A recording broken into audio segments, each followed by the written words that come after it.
کائنات. بگو، میشنوم. ببین من نمیدونم تو مشکل دقیقاً با من چیه. من واقعا نمیدونم چی کار کردم که داری اینطوری مجازاتم میکنی. به هم بگو چی ناراحتت کرده؟ من کل زندگیم سعی کردم آدم خوبی باشم. همیشه سعی کردم به آدما کمک کنم، مهربون باشم، حمایتشون کنم، بهشون عشق بدم.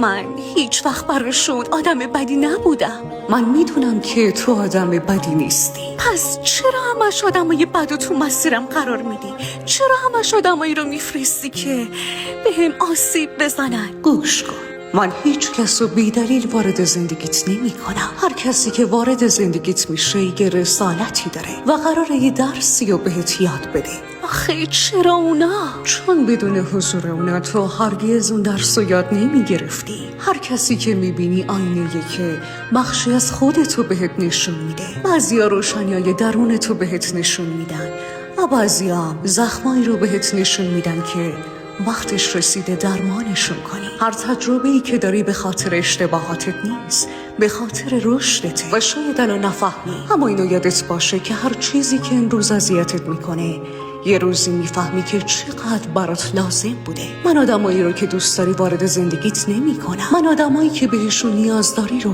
وارد زندگیت میکنم. اینو بدون که هر چیزی که داری تجربه میکنی، هر چقدرم که دردناک باشه، بخشی از شفای توه.